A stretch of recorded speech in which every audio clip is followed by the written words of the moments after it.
एक काम करना नहीं आता तुम्हें? सारे घर में धूल हो रही है, कभी सफाई भी कर लिया करो। यहाँ पूरा दिन लगकर दोनों बाप बेटे का काम करो, साथ में ताने भी सुनो। जब मैं बोलती हूँ कि ऊपर वाले पोर्शन में किराएदार रख लो, अरे सफाई भी रहेगी, पैसे भी आएंगे, तब तो किसी को मेरी बात सुननी नहीं होती। हो गया टैप रिकॉर्डर शुरू। ये कहते हुए राज घर से बाहर निकल जाता है, जिसके बाद शिविन अपने कमरे से निकलकर नेहा के पास आता है। क्या यार मम्मी, कितनी बार बोला है टाइम से उठा दिया करो, हो गया ना मैं कॉलेज के लिए लेट। दुनिया की सारे गधे घोड़े बेचकर तो तू सोता है, पता भी चलता है तुझे कि मैं कितनी बार उठाने आती हूँ। बस दोनों बाप बेटों को घर से निकलते हुए लेट होने की फिक्र है, वापस आते हुए कितना भी लेट हो जाए कोई फिक्र नहीं। ओहो मम्मी, ओवर एक्टिंग मत किया करो। माँ की बातें अब ओवर एक्टिंग ही तो लगेगी ना, मेरी तो कोई फीलिंग्स ही नहीं है। क्या करूं, मर जाऊं क्या मैं? ओफो मम्मी, जा रहा हूं मैं, बाय। शिविन चला जाता है और नेहा बेचारी किलस्ती अपने घर के कामों में लग जाती है। इसी तरह चलती है नेहा की जिंदगी, जिसमें उसके ज्यादा बोलने वाली आदत की वजह से उसका पति और बेटा उसकी फीलिंग्स की कदर किए बिना हमेशा उससे दूर भागते रहते हैं। पूरा दिन घर में अकेले रहो और जब पति या बेटे से बात करने जाओ तो उनके नखरे अलग। अब मुझे ही कोई अच्छा किराएदार ढूंढना पड़ेगा। इसी के साथ नेहा किराएदार की खोज शुरू कर देती है, जिसके कुछ महीनों बाद दूसरे शहर से यहाँ पढ़ने के लिए आई निम्मी घर ढूंढते हुए नेहा के पास आती है और वो उसे किराए पर रख लेती है। अगली सुबह हमेशा की तरह राज और शिविन अपनी जल्दी में होते हैं कि निम्मी वहां आ जाती है। दीदी, थोड़ी चीनी मिलेगी, वो कल ना राशन लाने का समय ही नहीं मिला।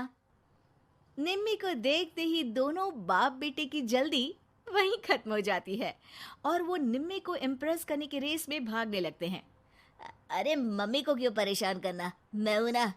अरे तूने आज तक अभी किचन की शक्ल भी देखी है? रुको, मैं लेकर आता हूँ। चीनी का डिब्बा कौन सा है और कहाँ रखा है वो तो पता नहीं है दोनों को, फिर चीनी के अपने मुंह से निकलने जा रहे हो किचन में। अरे मैं तो बस तुम्हारी मदद करने के लिए बोल रहा था। है क्या? मदद? और वो भी तुम करोगे? सच में? अरे कोई तो सच बताओ, सुबह सुबह दोनों बाप बेटे कोई सूखा नशा करके तो नहीं आ गए ना? अरे कैसी बेकार की बातें करती हो मम्मी। अरे जब कौवा अचानक हंस की चाल चलने लगेगा तो शक होना तो लाजमी है ना। घर का ऐसा माहौल देख निम्मी वहां से जाने ही लगती है कि राज उसे रोक लेता है। अरे आपने चीनी तो ली ही नहीं? इट्स ओके भैया, मैं आज बिना चाय की ही कॉलेज चली जाऊंगी। जहां एक तरफ भैया सुन राज का दिल टूट जाता है, वहीं कॉलेज सुन शिविन खुश हो जाता है। वैसे आप कौन से कॉलेज में हो? इस पर निम्मी जवाब देने ही वाली होती है, लेकिन नेहा टोकते हुए बीच में बोल पड़ती है। अब दोनों को देर नहीं हो रही। हद है इनसे भी, कहीं बात बनने ही नहीं देंगे मेरी तो। अरे जा रहे, अब यहाँ बचाई क्या है? इस पर निम्मे के पीछे पीछे शिविन कॉलेज की तरफ और राज ऑफिस चला जाता है। इसी तरह दिन बीतने लगते हैं, जिसमें अब सुबह जल्दी जाना और शाम लेट आने का सिलसिला सुबह लेट जाना और शाम जल्दी आने में बदल जाता है।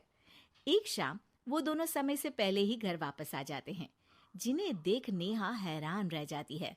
हाय मेरे रब्बा, अरे पहले घर जल्दी आना शुरू कर दिया और आज तो उससे भी जल्दी। कहीं मैं कोई सपना तो नहीं देख रही? मतलब अब क्या हम अपने घर भी जल्दी वापस नहीं आ सकते? अरे घर तो कितने सालों से तुम्हारा ही है, पर लगता है कि अपना ही है, इस बात का एहसास अब हुआ है। वो सब ठीक है मम्मी, निम्मी कहाँ है, जरा उसे बर्थडे विश तो कर दूं। अरे वाह रे, आज तक तो अपनी माँ का बर्थडे तुझे याद नहीं रहा, उसका बहुत याद है। वो तो मुझे पापा ने याद दिलाया है। हैं? अरे क्या बोल रहे हो तुम, झूठे? नहीं बेबी, देखो मुझे तो तुम्हारा बर्थडे भी याद नहीं रहता, तो उसका कहाँ से याद रहेगा मुझे? तौबा, मैंने तो किराएदार रखकर अपनी ही पैर पर कुल्हाड़ी मार ली। बेटा तो बेटा, यहाँ तो बाप भी किसी से कम नहीं है। इतनी देर में निम्मी भी घर वापस आ जाती है, जिसे देखते ही शिविन हैप्पी बर्थडे गीत गाता हुआ उसके पास चला जाता है। हैप्पी बर्थडे निम्मी। बताओ आज क्या चाहिए तुम्हें? हाँ हाँ, मांग लो ना इसकी जान। अरे नहीं नहीं, मुझे कुछ नहीं चाहिए, बल्कि मैं तो आज आप लोगों को कुछ देने आई हूँ। क्या क्या देने आई हो? निम्मी अपनी बैग में से मिठाई का डिब्बा और शादी का कार्ड निकालती है। ये मेरी शादी का कार्ड और मिठाई। आप सबको मेरी शादी में जरूर आना है और इसी खुशी में मिठाई खाइए। निम्मी की बात सुनकर जहां शिविन और राज शॉक में आ जाते हैं, वहीं नेहा हंसने लगती है। दिल की अरमां आंसुओं में बह गए। नेहा की बात से कंफ्यूज्ड निम्मी उससे इसकी वजह पूछती है, जिस पर नेहा अपने पति और बेटे की सारी करामातें उसे बताती है। आई कांट बिलीव, आपको मैंने भैया बोला, और शिविन तुम्हें तो मैं हमेशा छोटे भाई की तरह समझती हूँ, लेकिन कहते हैं ना, man will be always man. लेकिन आज से ये विमेन सेम नहीं रहेगी इनके लिए। फिर क्या, बाप बेटे आगे आगे और नेहा झाड़ू लेकर उनके पीछे पीछे।